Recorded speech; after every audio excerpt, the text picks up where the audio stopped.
السلام مرحبا بكم nous sommes de retour في studio TDS معكم عفيف شايب business communicator ومعايا ضيفي معايا سيلا سعد مرابط directeur général donc de BYD. عسلامة سيلا سعد مرحبا بك. Merci. تقدم لنا شوية BYD وتقدم لنا إطار المشاركة نتاعكم في TDS. D'accord. Ok. Donc, je représente Helios Cars, donc, qui est partenaire de BYD. Donc, BYD est actuellement le leader mondial de la mobilité électrique. Donc, en fait, BYD propose un écosystème industriel complet qui touche à toute la chaîne de valeur de la mobilité électrique. Donc, à commencer par la production de l'électricité à travers les énergies renouvelables, donc le stockage de cette électricité et le transport électrique avec toutes ses modalités, donc voiture électrique, camion électrique, bus électrique et monorail. Donc en fait, BYD, c'est le seul constructeur automobile au monde qui a une intégration totale, donc qui maîtrise toute la chaîne industrielle, donc à commencer par les semi-conducteurs, la batterie, le battery management system, le logiciel. Donc le véhicule il est fabriqué, conçu totalement par BYD. Donc et pour maîtriser toute cette chaîne de valeur, donc BYD mobilise donc un potentiel et des moyens en recherche et développement considérable, à savoir 69 000 ingénieurs recherche et développement, 11 instituts de recherche, 24 000 brevets déposés, et il consacre annuellement 5% de son chiffre d'affaires pour la recherche et développement, à savoir 3 milliards de dollars. Donc, c'est ce qui explique voilà, exactement cette maîtrise de toute cette chaîne industrielle. Voilà. Voilà, سي سعد كي نقولوا السيكتور نتاع الاوتوموبيل نحب ولا نكره هو المتهم الاول ضمن المتهمين الاولانيين في التلوث. دونك كي نحكيو على سيكتور اوتوموبيل شنو الاستراتيجيه اللي حطها باش يعمل هاد ترانزيسيون فيغ ليكونومي فيغ. دونك كي حكينا شويه على التوجهات نتاع البي واي دي. Exactement. Donc, je disais tout à l'heure que BYD est totalement engagé dans la mobilité électrique. Donc, l'objectif de BYD, c'est de réduire la température de la planète de 1%. Étant donné que le transport, il contribue à 40% dans les émissions de gaz à effet de serre. 40%. L'Organisation mondiale de la santé précise que 6,8% des décès dans le monde sont causés directement par les maladies induites par le transport. Donc c'est exactement. Donc, la mobilité électrique, c'est l'un des leviers les plus importants pour faire face au changement climatique et à tous ces effets dont on vient de parler. Et nous, en Tunisie, Helios Cars, partenaire de BYD, on a essayé depuis plusieurs années de mettre en place cette vision, cette stratégie, à travers l'initiation de plusieurs actions. En fait, nous avons établi un partenariat avec l'Agence de maîtrise de l'énergie depuis 2018.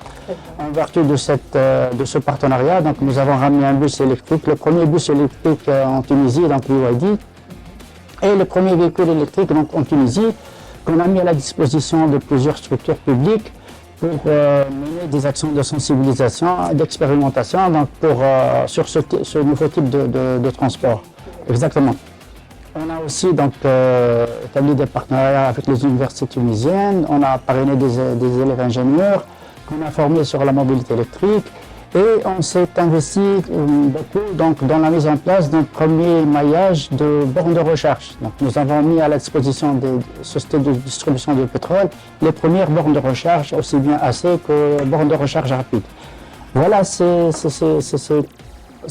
cet ensemble d'actions et d'initiatives que nous menons depuis plusieurs années pour encourager la mobilité électrique en Tunisie. Très bien, donc الباز موجودة. Voilà. والترانسبور انتيليجون معناها تنجم تقول لنا سي سعد ونطمنوا ديجا الناس اللي تسمع فينا ينجم ما يكونش حلبة، ينجم تري بيانتو يولي واقع في تونس اللي نحكيو على ترانسبور انتيليجون، نحكيو على اوتوموبيل الكتريك. بيان سور توا مع الاوز نتاع البري نتاع البترول مع كيما شفت الشونجمون كليماتيك والتغيرات المناخيه قاعدين نعيشوا فيها. دونك تعطيني الراي اللي اكثر من دوسي داكtualité اليوم الترانزيسيون فيغ ليكونومي فيرت ولات اون اورجونس، n'est-ce pas? Exactement, c'est le mot, c'est une urgence. Et observe donc partout dans le monde une accélération très importante de la mobilité électrique et de l'adoption des véhicules électriques. Donc juste quelques chiffres. Donc 2021, donc la part des véhicules électriques dans le monde était de 4%, 2022 14%. Les estimations de l'Agence internationale de l'énergie, donc pour 2023, c'est à peu près 20%. Donc c'est exactement. Voilà, c'est une. On parle de croissance exponentielle maintenant. Donc voilà. Et nous en Tunisie, on ne doit pas rester donc à l'écart. Voilà, donc on doit. Voilà, exactement. Donc on doit rentrer dans cette dynamique. Bien sûr, il y a des conditions. Donc la stratégie donc en Tunisie a été annoncée. Sauf qu'en Tunisie, on a beaucoup de difficultés à décliner la stratégie en actions concrètes. Justement, oui. Voilà, exactement. Donc, il y a des mesures importantes qui ont été prises donc, dans le cadre de la loi de finances pour l'année 2022, donc, par l'adoption d'avantages fiscaux pour les véhicules électriques qui sont dorénavant exonérés des droits de douane. Et pour les véhicules hybrides, donc, où il y a une exonération de 50% des droits de consommation. Très bien, c'est encourageant. Voilà, c'est une mesure importante, encourageante, mais qui reste insuffisante. Voilà. Pourquoi? Le constat, c'est que cette loi a été promulguée en début 2022. Donc, depuis 18 mois, on ne remarque pas vraiment que la vente des véhicules électriques a progressé. Pourquoi? Donc le constat il est simple, donc il y a cette mesure, malgré son importance, n'a pas été suffisante. Donc à notre sens, il y a d'autres mesures complémentaires qui doivent être prises. Donc la première de ces mesures, c'est qu'elle se rapporte à l'infrastructure de recharge, la mise en place des bornes de recharge. Sauf que la mise en place de ces bornes, donc les conditions d'installation, il faut que la STEG précise les conditions techniques pour installer ces bornes. Ce qui n'a pas été encore fait. Donc c'est handicapant pour que les opérateurs investissent pour la mise en place de ce type de borne. Justement, voilà. والستيج ما تحددناش معناها كيفاش نحطوا معناها شنو les conditions de charge pour cette mise en place des bornes de recharge et surtout les conditions tarifaires pour vendre l'électricité aux opérateurs. Donc c'est une première mesure urgente. Justement. Donc ensuite, il y a d'autres mesures donc, pour consolider davantage le cadre incitatif. Donc, il y a des mesures d'encouragement fiscal donc, qui ont été prises, mais elles sont encore insuffisantes. Il faut encore les consolider. Donc, nous avons proposé d'agir sur le programme donc, de voitures populaires. Donc, puisque c'est la Charbie. Exact. Elle représente 20% des ventes des concessionnaires. Sauf que les avantages des machines de Charbie, elles sont destinées aux véhicules thermiques. Les véhicules électriques ne peuvent pas en bénéficier. Donc, ils ont بدلوا القانون هذا انت خاطر المشرع كي عمل الامتياز هذا يمكن ما خممش les véhicules électriques. Donc, on adapte rapidement donc, cette législation pour faire bénéficier des véhicules électriques donc de ces avantages. Et comme ça, on peut mettre à la disposition des consommateurs des véhicules électriques à un prix très acceptable, donc, qui va les encourager à acheter ces véhicules. Justement. Voilà. Wow. Donc, en rajoutant donc, le coût à l'usage de ces véhicules, donc il est beaucoup moindre. Donc, que des avantages. Que des avantages, voilà. Et il y a un autre ensemble de mesures donc, de sensibilisation de grand public sur les avantages de ce type de véhicules. Et surtout, il reste un handicap de taille qui est un blocage qui existe pour l'importation des véhicules électriques. D'accord, l'importation aux États-Unis. Exactement.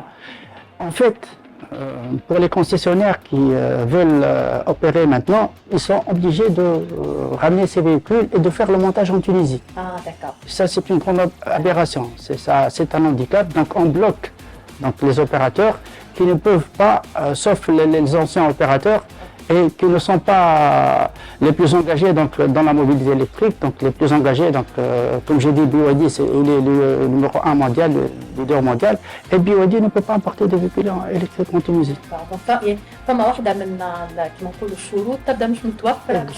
Exactement, donc ça c'est un handicap majeur pour la promotion de la mobilité électrique en Tunisie. Donc il faut lever ces obstacles le plus tôt possible pour déclencher une vraie dynamique de la mobilité électrique en Tunisie. Donc, et ça, si ces obstacles sont levés, nous, on vous assure, donc on est engagé à 1000%, on va changer le paysage de la mobilité électrique en Tunisie. Inch'Allah, Inch'Allah. Donc, il m'a fait le tarir, il y a des خطوة ولا إن شاء الله برشا خطوات تاخذتهم BYD dans ce sens.